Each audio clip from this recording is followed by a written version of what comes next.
There are countless professions in the world, yet often we find ourselves limited to just a few true choices. Even if you work hard in a particular industry, a life envied by others may still feel like a distant dream after a few drinks. Some people cross the finish line through perseverance, while others do not, and this disparity often stems from one's background. Chung, our protagonist, was captivated by the armor displayed in a store he frequently passed. Each time he walked by, he imagined one day wearing such gear, even though he wasn't yet considered an adventurer. He believed that with hard work, he could achieve that goal. Taking notes, he noted that the latest product had enhanced resistance to magic and a sleeker appearance.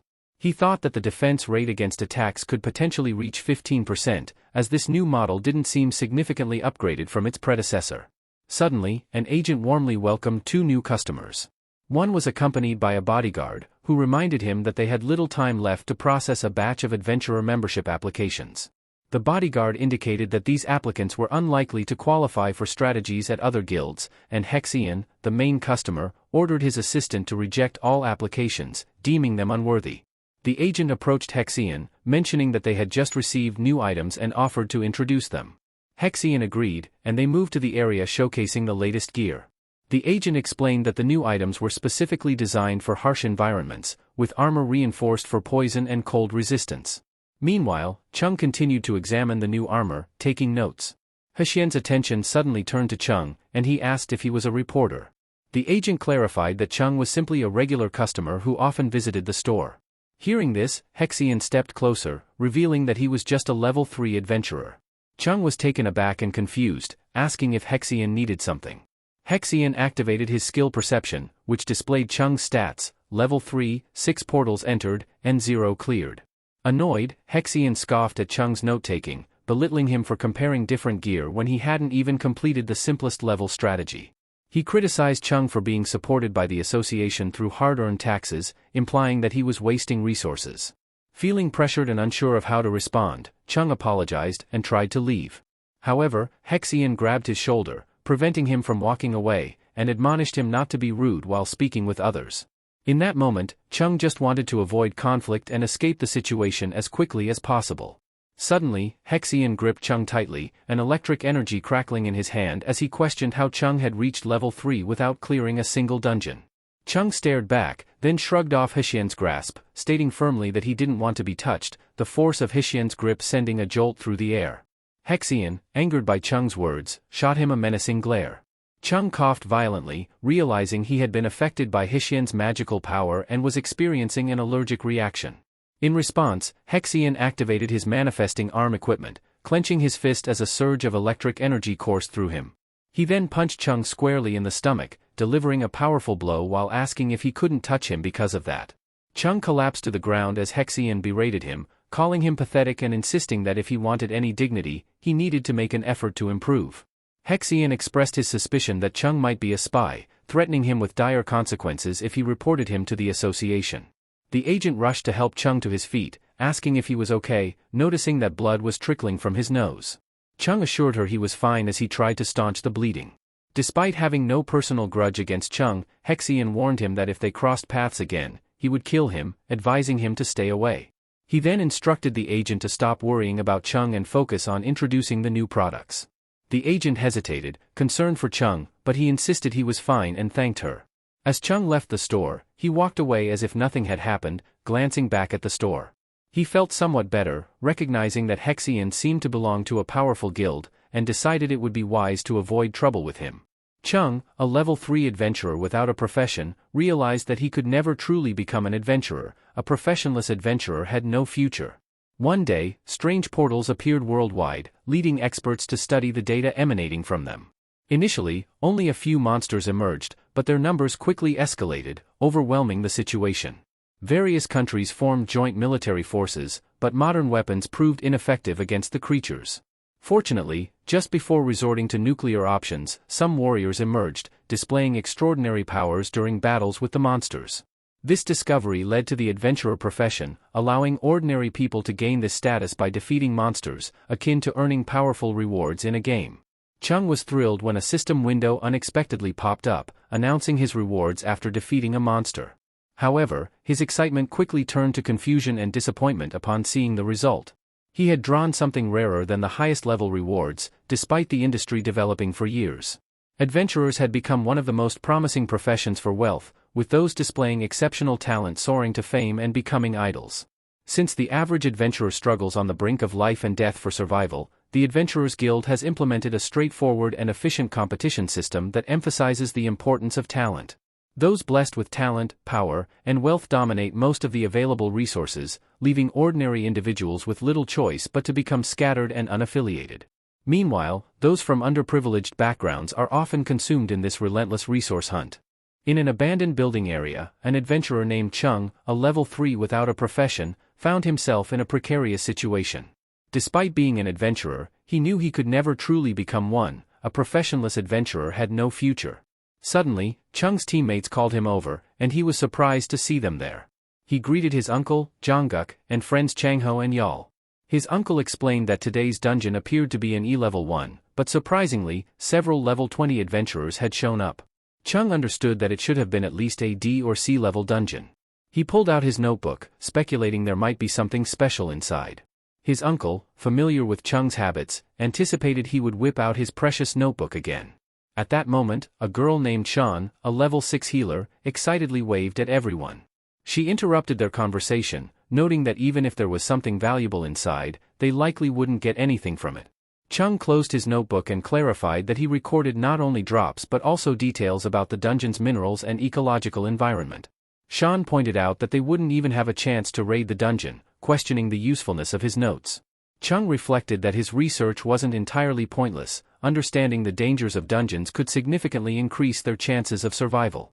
He also aspired to become an adventurer capable of raiding dungeons one day. Just then, their attention shifted as someone emerged from the portal. It was Hexian, stepping out confidently with a smirk, fully aware that everyone was watching him. An announcement echoed that the young master had arrived, and he tucked away his equipment, indicating they would start soon. Chung was taken aback to see Hexian there. Hexian praised one of his members for performing well last time, allowing them to pick a piece of equipment from the warehouse after their task. The member thanked him, but then Hassan's mood soured as he spotted Chung from a distance. Realizing Hexian had noticed him, Chung quickly turned around, grabbing Shan's hand and urging her to leave. Shan looked confused, but it was too late for Chung. Hexian had already restrained him, asking if he was ignoring his words. Chung felt a wave of anxiety wash over him.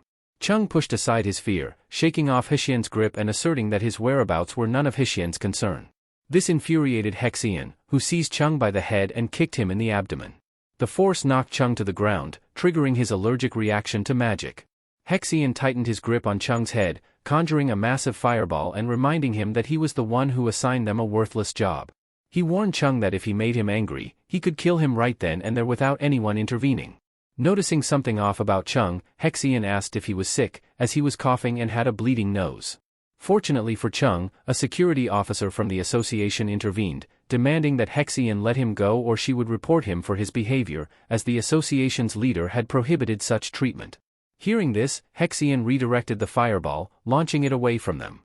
The fireball hurtled toward nearby people, causing panic as it exploded and scattered debris.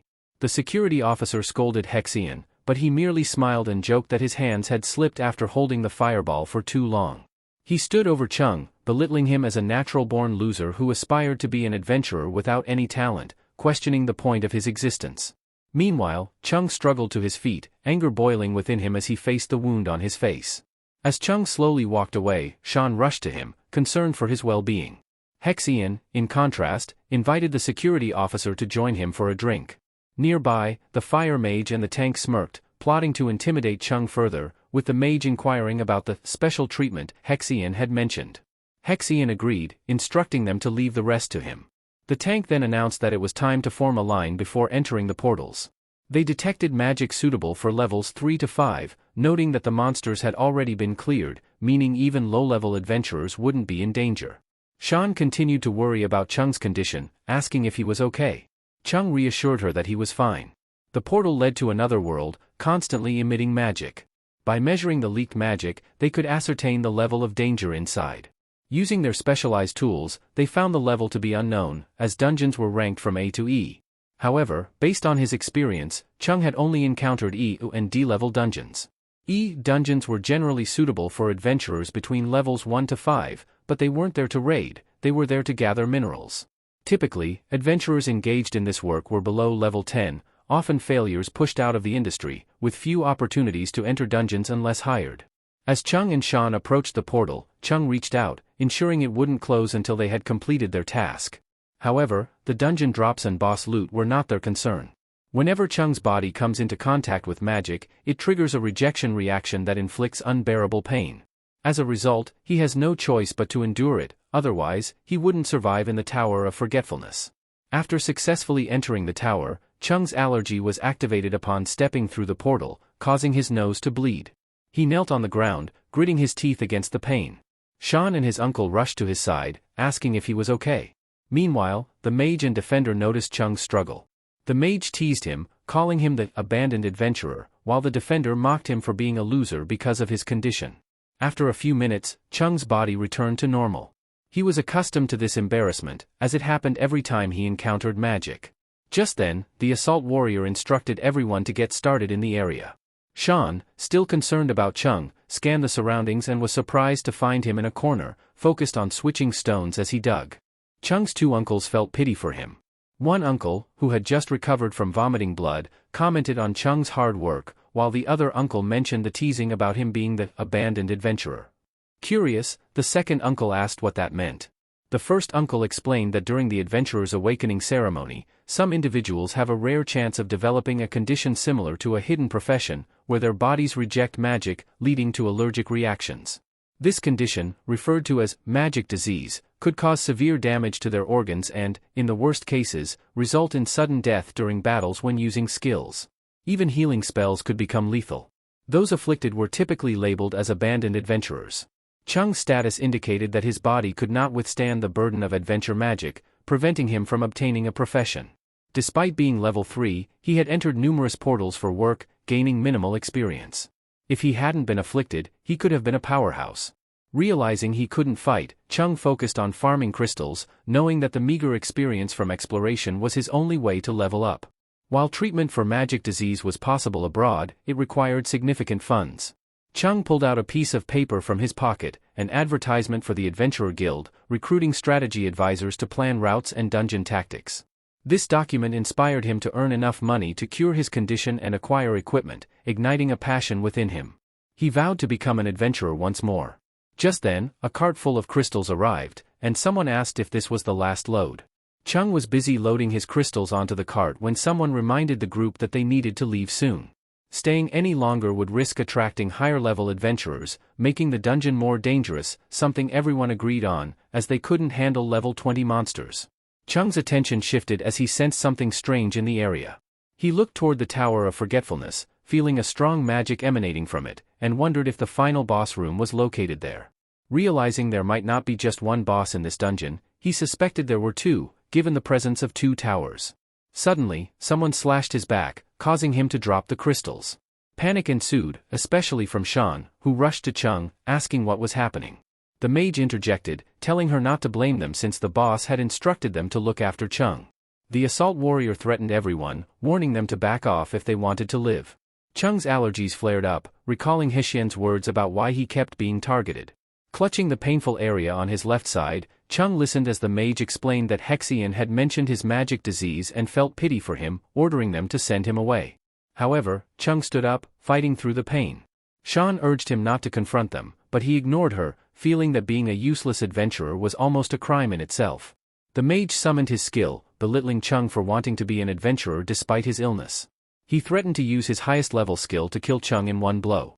Chung smirked, understanding what Hexian meant about needing help, especially for someone like him, who was desperately trying to survive. He saw the villainous aura around them and questioned what they knew about him, noting that they were mere outlaws who took pleasure in harming others. Chung couldn't fathom their motives, having done nothing to provoke them. He wondered if they believed they could judge others' lives at will. Meanwhile, in the real world, someone mentioned a new association policy aimed at reducing excessive competition and investing more in low-level adventurers, thanking someone for their support in nurturing them. The person assured them that there was no need for politeness. Hearing this, Hexian laughed, mocking the low-level warriors as trash and suggesting that no one would care if one or two went missing.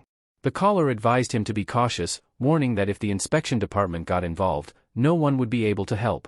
Hexian assured him it wouldn't come to that, smirking because he knew that anyone who shouldn't be alive wouldn't leave that place today. In his view, the world revolved around the strong, and no one cared about the weak. Back in the dungeon, a gigantic fireball formed in the air as the mage hurled it at Chung. He narrowly avoided it, but the impact severely damaged the ground, sending debris flying. Some rocks struck his face, causing it to bleed. Chung recognized it as a level 3 fireball skill from a magic-type profession. Chung desperately tried to escape, fearing that the mage would unleash his highest level skill. However, it became clear that the mage intended to torture him instead. Another fireball was hurled at Chung, and this time he couldn't evade it. The fireball struck him directly, causing a massive explosion. As the dust cleared, the mage grinned, knowing he had finally hit his target. Chung was propelled into the air by the force of the impact. Overcome with emotion, he burst into tears, still clinging to the hope of becoming an adventurer and refusing to accept that he might die like this. In a moment of determination, he summoned his weapon and charged at the mage. The mage, anticipating Chung's attack, summoned his magic once more to counter it. However, he was shocked when Chung's strike landed, catching him off guard and suppressing him. In that moment, Chung's heart raced uncontrollably as his allergies flared up again, causing him to vomit blood. Struggling to stay on his feet, Chung unexpectedly found himself at the mercy of the assault warrior, who laughed maniacally as he stepped on Chung's head. With a cruel smile, the warrior plunged his sword into Chung's body, causing blood to splatter. Thanking Chung for the entertainment, he watched as Chung vomited more blood, consumed by pain and questioning whether he was truly going to die. Confused and desperate, Chung wondered why he had to face this fate simply because he lacked power. Meanwhile, other warriors were equally bewildered, questioning why they were being killed as well. The assault warrior explained that they couldn't allow them to leave and talk about it. At that moment, the Tower of Forgetfulness released dark energy, indicating a dungeon anomaly. The screen flashed, revealing that the dungeon boss had been replaced with a higher-level threat. Suddenly, the tower was enveloped in a white aura as a figure approached the mage, a white-haired man with a muscular build. With ease, he crushed the mage's head into the ground. Chung's consciousness began to fade as he witnessed the fate of the mage. It turned out that 2 Grim Reapers had arrived in the dungeon, one smirking while holding the mage's severed head. In a parallel universe, Chung found himself standing in a cold, dark place, confused about his surroundings. As he checked every corner, he heard a voice announcing the detection of a player, which made him wonder where it was coming from. Suddenly, a cursed shrine appeared, instructing him to proceed. Looking at the blood-stained shrine, Chung felt a mix of fear and curiosity. He realized the voice seemed to be emanating from inside the shrine. Driven by intrigue, he reached inside, only to be startled when something bit him. A cursed brush appeared, teasing him while calling him a pervert. The brush warmly welcomed Chung, asking if he was the one who activated the system. Confused, Chung questioned what the brush meant by the system and what kind of place this was, given its emptiness. The mention of empty baffled the cursed brush, which asked what Chung was talking about. The cursed brush surprised Chung by pointing out that the gates of hell were right behind him. Looking at the water's reflection, Chung saw the massive gate, its chains glinting ominously. When he slowly turned around, he was astonished to find the gigantic gate looming behind him. The cursed brush informed him that he was already dead. Chung froze in fear, his eyes widening in shock as he recalled the events in the dungeon, where he had been killed by the assault warrior's sword. Realizing the truth of his death, he sank to the ground, devastated. He felt frustrated, having only wanted to cure his disease and become a regular adventurer. The cursed brush, with a hint of sarcasm, asked if Chung needed some comfort, explaining that his life had been miserable to begin with, so there was little point in living. It urged Chung to stop being dramatic since he was already dead and that they needed to enter the gate. Chung looked at the brush in confusion just as the ground began to shake, and the gates of hell slowly opened. As they entered, Chung asked what would happen to him now that he was dead. The cursed brush replied to just come along. Chung's face reflected his depression, but the cursed brush was impressed by how quickly he accepted his fate. Upon reaching their destination, Chung asked where they were and why it was so dark. The cursed brush reassured him that he would understand soon. Suddenly, all the torches in the room ignited, revealing a vast space that amazed Chung. The cursed brush explained that this was the trial site and urged him to follow. Chung looked around, feeling as if he were in the palace of a giant king, despite only having seen such places online. The cursed brush reminded him to stop being amazed and to hurry. However, Chung's attention shifted to a gigantic corpse in the room. The cursed brush insisted that he show some respect for Lord Yama's remains. Chung recognized the name Lord Yama and listened as the cursed brush explained that when a person dies, their soul comes to the underworld for judgment based on their life's actions. The wicked would be condemned to eternal punishment in hell, with only the ruler of the underworld having the authority to pass judgment. This ruler commanded countless soldiers and ghostly minions. Hearing this, Chung remembered a concept from mythology about a god who writes the lifespans of the living with a pen, which he confirmed was indeed Lord Yama. Annoyed, Chung widened his eyes and asked how the ruler of the underworld could possibly be dead, urging the brush to stop spinning tales. The cursed brush countered, questioning who would dare lie about such a thing, insisting that dead meant dead. Still skeptical, Chung asked who would believe this ghost story. In response, the cursed brush pointed to a wall covered in writing and told him to examine the words. As Chung approached the wall, he inquired about what was written. The cursed brush insisted he needed to see for himself. Chung complained, expressing frustration at being unable to understand without an explanation. Suddenly, Chung felt a strange sensation, as if he could comprehend the words on the wall. His curiosity piqued, he began examining the carvings, suspecting they were records. He noticed a damaged painting depicting the god of the underworld and his soldiers engaged in battle. As he observed the surrounding images, he found some unclear messages next to them. By piecing together the text, he discerned a general meaning: Lord Yama, the initiator of the war, had been defeated, his head severed and buried here. For some reason, a monument and mural had been erected to protect his corpse. Looking back at the wall, Chung realized it was filled with Lord Yama's grievances and curses against someone. This revelation shocked him. He questioned whether a war among the rulers of the world could be real. Suddenly, a notification appeared, announcing a solo mission. Among the many heroes, find the one true head of Lord Yama. There was no time limit, and the reward was a potion that could heal all pain and wounds, called Mang Pup.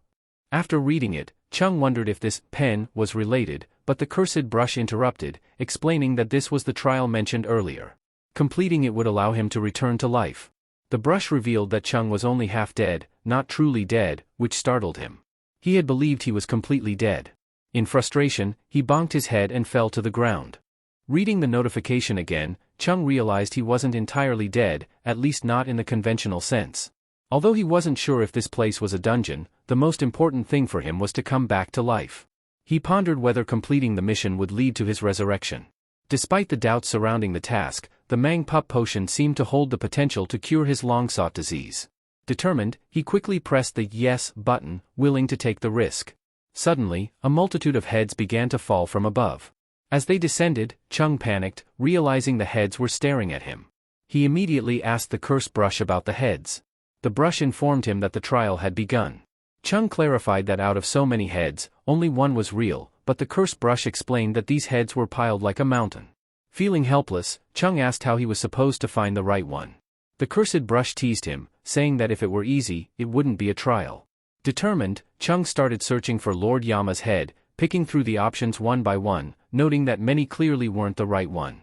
The cursed brush agreed, and as heads continued to fall, Chung grew increasingly frustrated. He complained about the lack of clues, remarking that puzzles in dungeons usually offered hints. As he continued his search, he lamented the absence of any guidance in this trial, feeling overwhelmed by the mountain of heads surrounding him. Chung returned to the wall inscribed with Lord Yama's writings, recalling a detail from the mission window. He realized that the only text present was the prompt information, which must contain hidden clues. The cursed brush, attempting to distract him, asked if he had ever been a great adventurer. Chung urged it to stop bothering him. As he read, a smirk crept onto Chung's face. He had finally found the clue he was searching for. The cursed brush noticed his expression and panicked, demanding to know what secret he had uncovered. While Chung continued digging through the pile of heads, the brush pressed him for information, claiming it could assist him if he shared what he had learned.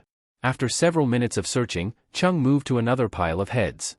The cursed brush continued to inquire about his findings, eager to help. Suddenly, Chung's excitement peaked as he picked up a head, believing it to be Lord Yama's.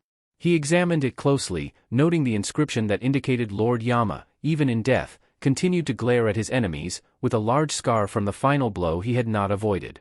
Chung quickly turned to the cursed brush, asking if he was correct. The brush advised him not to rush and that he would find out soon enough, retreating from where Chung stood. This puzzled Chung. He wondered why the brush mentioned soon.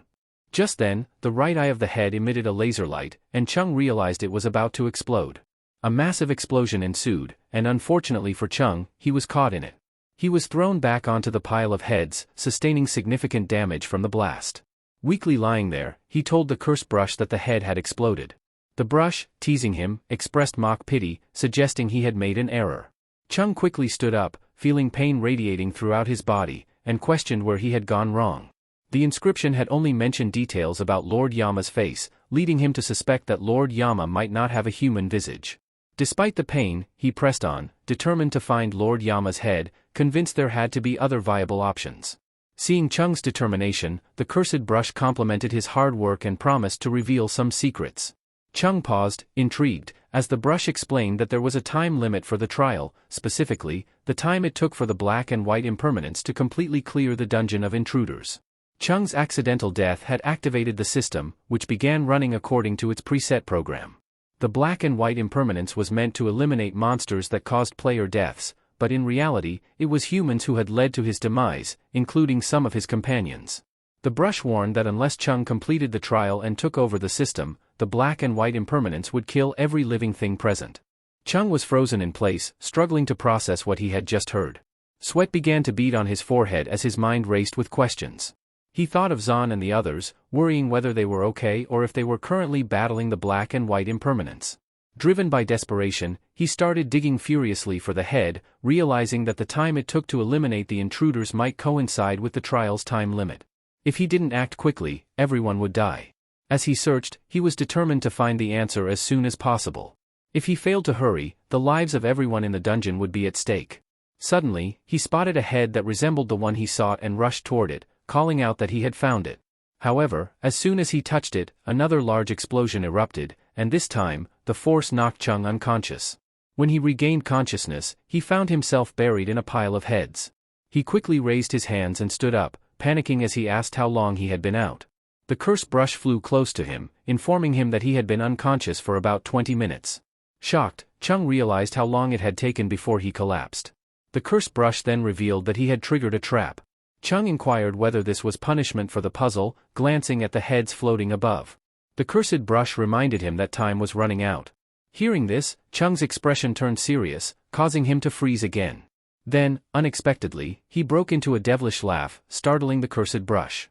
Confused by Chung's sudden shift in demeanor, the cursed brush watched as Chung continued to laugh, claiming he had already figured everything out.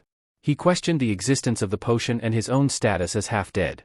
With a smirk, he told the cursed brush that he understood the situation and jokingly asked how it was possible for a potion to cure all diseases. The cursed brush grew annoyed at the dark humor, telling Chung he was being crazy.